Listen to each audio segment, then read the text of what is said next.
untuk misalkan sudah ada kayak ini bakal ada bibit-bibit orang depresi nih, kira-kira apa yang harus dilakukan nih? Aku termasuk Yang ringan tuh seperti apa, Dok? Dan yang berat depresi itu itu kan ada Jadi depresi tadi kan ada levelnya ya. level. Jadi depresi itu sebenarnya ada 3 tanda yang paling utama ya. Kita sebut trias depresi. Jadi aku juga pernah nih ditelepon, udah di lantai atas nih ya. Teleponnya gini, dokter, udah sambil nangis-nangis. Kalau saya loncat, saya mati apa patah tulang? Obrolan Ruang Tamu. Assalamualaikum warahmatullahi wabarakatuh, sahabat dimanapun berada, berjumpa lagi dengan kita di sini di obrolan ruang tamu. Pada kesempatan hari ini kita akan mengangkat sebuah tema bunuh diri itu apakah sebuah solusi? Ya tentu bukan sih. Bukan. Nah, kita jabarin dulu. Itu tadi mau tanya atau mau apa sih kok Tapi tanggung kita ada belakang? harus langsung menguatkan gitu. Siapa tahu ada yang Karena relate. kita melihat masyarakat kita apa bunuh diri gitu ya, sampai ada yang viral itu anak istri ya, dia minta maaf sama anaknya dan suaminya karena bunuh diri karena masalah ekonomi, dan dia ngeri sekali ya, itu terjadi di masyarakat kita. Nah ini kalau Mama Ica sama Dokter Dea melihat kondisi yang seperti ini ya, betapa mirisnya gitu ya, kalau orang selalu apa-apa bunuh diri gitu loh, padahal itu ada suatu hal yang salah. Ini melihatnya dari kacamata Dokter Dea seperti apa nih? Ya, jadi fenomena bunuh diri itu sebenarnya bukan akhir-akhir ini ya, sudah lama, cuman memang dulu tidak terberitakan gitu. Bahkan yang terberitakan aja nggak sebanyak apa yang terjadi di masyarakat. Jadi kayak fenomena gunung es lah. Jadi sebenarnya tuh kasusnya banyak sekali. Nah ini memang menjadi suatu apa ya namanya sekarang, sedikit-sedikit orang berpikir bahwa mati aja, seakan-akan kalau sudah mati masalahnya selesai. Dan menjadi gaya mempertahankan diri ya. Jadi misalkan ada masalah, terus ya udahlah aku mati aja. Kayaknya aku lebih baik bunuh diri aja lah daripada kamu begini-begini gitu ya. Dalam entah itu dalam perselisihan suami istri atau anak dengan orang tua dan juga dalam berbagai masalah. Jadi faktor resiko bunuh diri itu memang ya bisa faktor sosial ekonomi tadi kayak yang terjadi sama ibu yang tadi alasannya kan faktor ekonomi ya gitu. Dan ada gangguan mental yang juga bisa menjadi faktor resiko bunuh diri. Jadi 80% faktor resiko bunuh diri itu adalah gangguan depresi. Iya, benar-benar. Jadi apa sih yang berbahaya dari depresi gitu? Nah, kalau muncul ide atau bahkan sudah melakukan percobaan bunuh diri gitu. Jadi kan depresi itu ada yang ringan, ada yang sedang, ada yang berat. Nah, depresi berat itu salah satu indikasinya adalah dia sudah ada pikiran-pikiran untuk mengakhiri hidup atau bahkan sudah berusaha gitu. Nah, ini yang perlu kita waspadai. Nah, orang bunuh diri itu sebenarnya suatu teriakan gitu loh, bahwa nih aku butuh bantuan loh, aku butuh bantuan gitu loh. Dan pada umumnya orang-orang yang memutuskan untuk bunuh diri itu adalah orang-orang yang nggak pernah didengarkan. Jadi mereka itu sebenarnya satu teriakan bahwa aku tuh ingin didengarkan. Pentingnya punya circle, pentingnya punya teman, pentingnya juga menuju ke ahli-ahli yang memang bisa mengurai ya masalah itu, dan juga belajar terus agar kita juga punya konsep berpikir yang kuat agar mencegah tuh ya dari dalam diri sendiri ya Dok ya itu. Karena kadang-kadang kita juga mencari bantuan nih ke ahlinya, ke Dokter Dea misalkan. Tapi kalau kita selepas dari tempat prakteknya Dokter Dea terus kita tidak mengamalkan juga, kita tidak menggali motivasi untuk diri sendiri nih, ibarat kata kita punya baterai, itu baterai ini juga harus diisi kan gitu ya Dok ya. Nah itu nanti juga susah kan istilahnya ya, mungkin ya jadi nggak ketulungan gitu, naudzubillah min dzalik ya. Makanya kalau teman-teman merasakan sesuatu dan lain sebagainya gitu, ya nggak apa-apa sebetulnya minta pertolongan ya, kayak saya suka bilang sama teman-teman jamaah gitu kalau ketemu gitu ya, ibu-ibu kalau misalnya memang ada yang urgent sekali ingin dibicarakan gitu, saya sebetulnya handphone itu 24 jam ya, nggak ketang nanti saya belum balas ya. Misalnya pernah nih Dok, saya punya pengalaman beliau itu telepon jam 2:30 pagi kebetulan karena suami udah bangun karena mau tahajud waktu itu, sampai ngapain sih diangkat ya, jangan gitu. Ini sepertinya butuh betul-betul didengarkan. Ternyata benar. Pagi itu dia sangat kalut pada saat ada kejadian, pokoknya kurang harmonis lah dengan keluarga, dengan suami gitu. Jadi saya bilang, oke Mbak, ceritakan gitu, insya Allah saya bisa nih 1 jam paling nggak, saya bilang gitu ya kepada beliau. Akhirnya cerita itu sampai 3:30 baru suami bilang, Mbak, yang penting kuat dulu, saya udah dengerin, sebenarnya insya Allah ini bisa terurai. Mungkin saat ini terasa sangat berat, tapi besok insya Allah jauh lebih baik. Kita jalanin beberapa prosesnya, apakah mau damai atau memang divorce ya. Yang penting Mbak jangan sampai ada pikiran untuk menyakiti diri sendiri. Mbak adalah seorang hamba Allah, Mbak adalah seorang ibu. Itu saya sampai bilang gitu, Dok. Ya, betul, itu nggak apa-apa ya, Dok ya, mungkin pertolongan pertama gitu ya bagi dia ya. Iya, betul. Dengan itu kan dia merasa nggak sendiri gitu kan. Dan ada yang mendengarkan itu, dia merasa wah aku ada temennya nih gitu kan. Aku juga pernah nih ditelepon, udah di lantai atas nih ya. Teleponnya gini, dokter, udah sambil nangis-nangis. Kalau saya loncat, saya mati apa patah tulang? Aduh. Wah. Iya beneran itu cewek gitu ya. Ya udahlah, aku ajak ngobrol, akhirnya dia mengungkapkan semua. Karena ini di luar kota ya, kalau satu kota sih aku bisa samperin kemana dia gitu. Karena ini di luar kota nggak mungkin kan. Akhirnya Mbak, coba sekarang jalan, tolong ya jalan, tapi ke arah tangga turun. Jadi benar-benar aku tuntun ke arah tangga turun ya gitu. Jadi dia udah sampai hampir 1 jam juga tuh teleponnya gitu, nangis-nangis dan bercerita gitu ya. Ya alhamdulillahnya kok dia tuh nggak langsung ambil keputusan terjun ya, tapi telepon dulu gitu loh, sehingga setidaknya ada tempat bicara. Akhirnya saya tuntun untuk sekarang jalan, tapi jalannya ke arah tangga turun. Nah, terus turun tangga gitu kan, dia udah bener-bener di rooftop itu gitu. Dan saya nggak tahu karena itu di luar Jawa gitu, yang saya nggak punya medannya kan gitu. Ya itulah, jadi memang apa ya, kalau kita, jadi kalau banyak yang bilang juga langsung ngejudge pada berarti orang kalau punya pikiran kayak gitu imannya nggak kuat atau lain sebagainya. Kasian juga kita mau ngomong kayak gitu gitu itu kan. spontan Kita jabarkan dulu nih dari akarnya, mungkin memang ada, tetapi kan bukan the whole problemnya gitu ya. Ya Jadi betul problemnya itu betul. kompleks lah. Kompleks banget gitu, kompleks banget.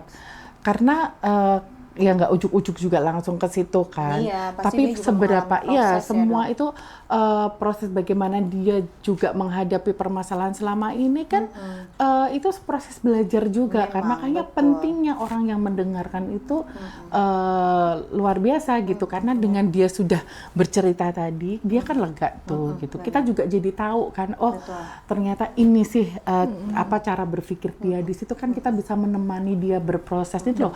Teman tuh nggak hanya sekedar teman bicara, tetapi kesediaan kita menjadi teman dia berproses juga untuk bisa lebih memahami kehidupan, lebih memahami kodok-kodar ya kan.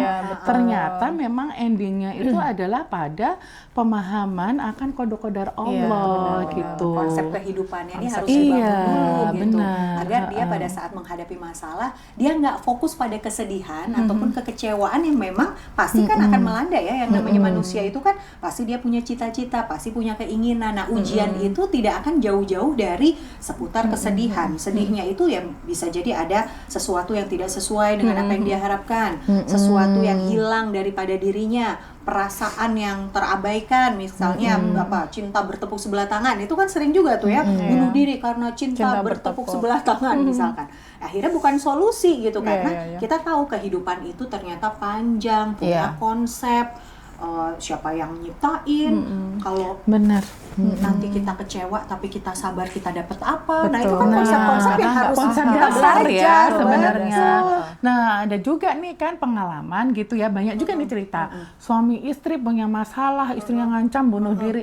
Sebenarnya kalau kita telaah lebih dalam ya dengan pemikiran yang tenang dan jernih gitu, ada dalam kasus ini ada yang sebenarnya itu ungkapan karena dia tuh cinta banget sama pasangannya. Ini sebenarnya juga bukan langsung diartikan benar-benar mau bunuh diri, ini bisa jadi itu mancing, manja gimana lah, butuh perhatian lebih. Betul.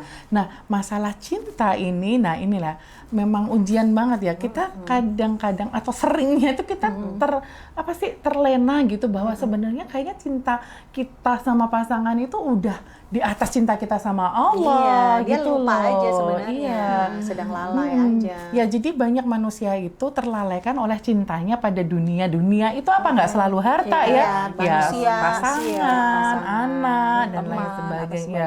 gitu ya. Itu. Maka sebenarnya untuk misalkan sudah ada kayak ini bakal ada bibit-bibit orang depresi nih, kira-kira apa yang harus dilakukan nih?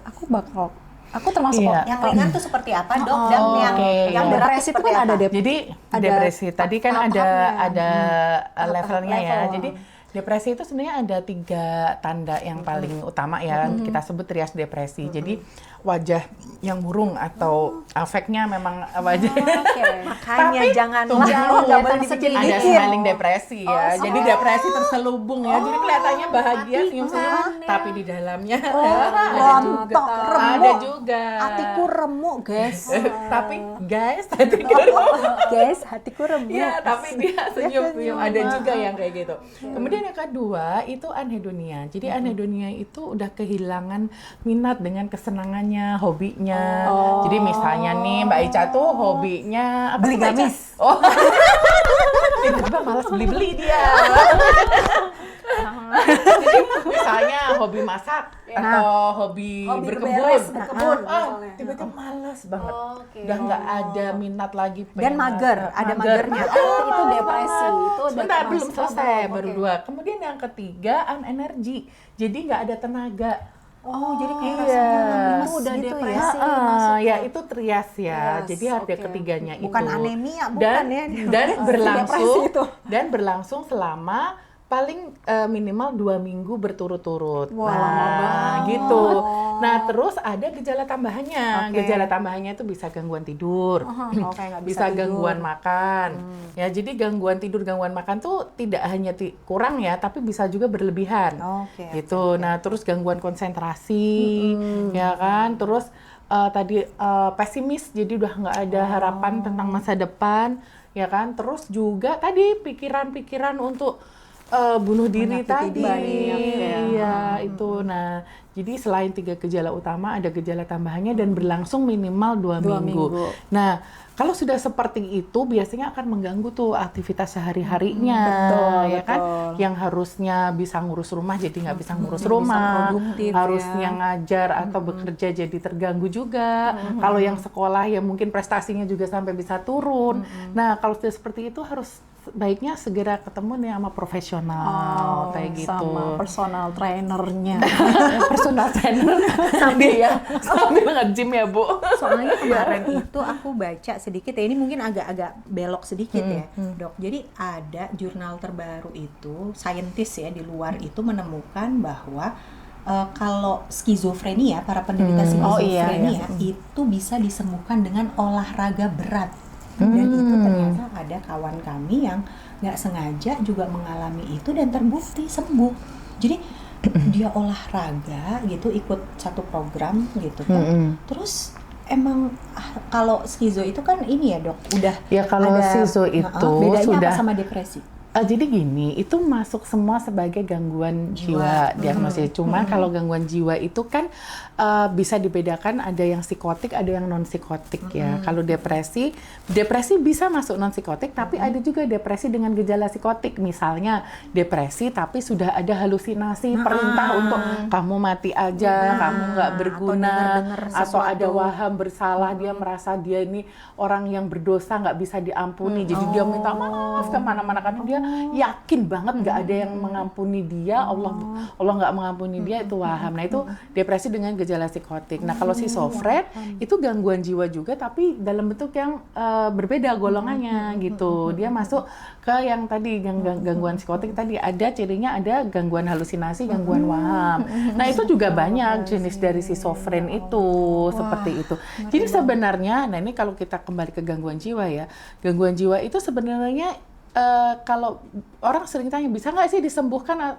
Bisa disembuhkan, tetapi memang berbeda dengan kita sakit kepala sama sakit flu atau sakit fisik yang lain gitu Virus ya. ya, virusnya Iya, hilang, ya udah. memang pengobatannya butuh jangka panjang gitu kan, dan pengobatan itu tidak hanya minum obat aja atau farmakoterapi, tapi tadi butuh bisa psikoterapi juga, butuh olahraga juga, butuh dukungan internalnya juga dari keluarga, dari dalam dirinya juga tadi dibangun dengan psikoterapi tadi ya gitu, dan juga bahkan sistem di negara ini juga turut Support ya mendukung, sebenarnya. support juga bagaimana mengakses tadi kepada layanan kesehatan, kemudian sangat juga mudah harusnya. segalanya tadi ya kan semua bisa berbagai faktor, dan bahkan faktor ekonomi aja bisa bikin bikin kita depresi gangguan kita, mental iya. gitu kan. Pendidikan Iya. tinggi, depresi sekolah Nah, banget, makanya semua hal, MGB, nah depresi. semua itu Berpotensi. berhubungan, Iya. gitu. Tapi intinya adalah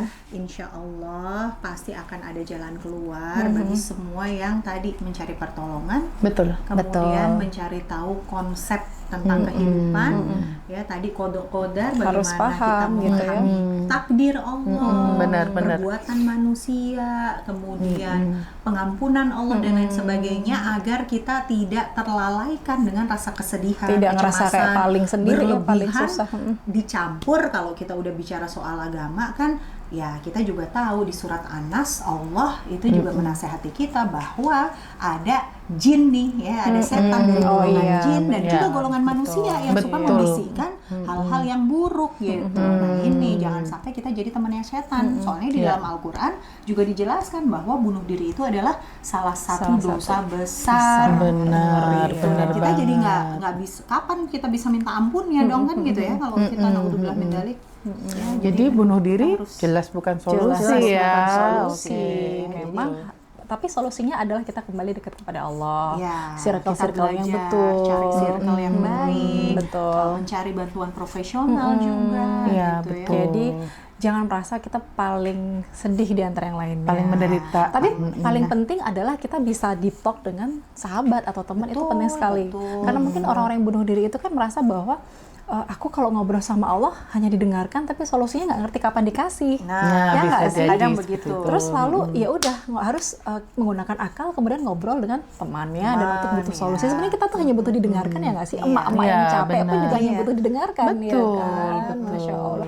Mudah-mudahan tidak terjadi apa-apa bagi teman-teman kita yang sekarang sedang menyaksikan kita, dan kita kembali kepada Allah, cari circle yang betul, kemudian juga ya pikir yang bahagia, karena kita kalau imbas dari bunuh diri tadi kalau disampaikan Mama Ica adalah sebuah dosa yang sangat besar sekali ya. Jadi jangan coba-coba membayangkan aja nggak boleh ya. Dan teman-teman kalau butuh banget bantuan, insya Allah Instagram kita tuh juga Ya. saya cantumin sih, ada nomor WA, Ya, silakan betul. deh, gitu kita terbuka deh. Bahkan saya kemarin Betul. tuh barusan ngobrol sama ibu-ibu gitu, jemaah ibu-ibu, daripada menghubungi cinta pertamanya zaman dulu Ya, jadi dosa. betul. Ya, Udahlah, betul. kalau lagi butuh banget teman bicara nggak apa-apa, Ya, hubungin saya. betul. Kalau saya memang Ya. pas bisa, insya Allah saya jawab gitu ya. Jadi Penting di sabar. obrolan ruang tamu ada Instagram kita masing-masing. Nah, jadi teman-teman Nah, bisa tuh hubungin. Mama Ica boleh lewat Boleh, WA. Saya langsung boleh Dokter DM Dea juga. boleh. Dokter juga boleh, Iya, silahkan. DM Instagram kita nggak apa-apa banget. Ya, gitu ya teman-teman semuanya, yang pasti tetap semangat dan tetap harus kuat. Allah tidak sedang memukulmu dengan rasa sakit, Dia sedang mengajarkanmu cara kembali dengan hati yang lebih kuat. Terima kasih semuanya. Wassalamualaikum warahmatullahi wabarakatuh. Waalaikumsalam. Salam. warahmatullahi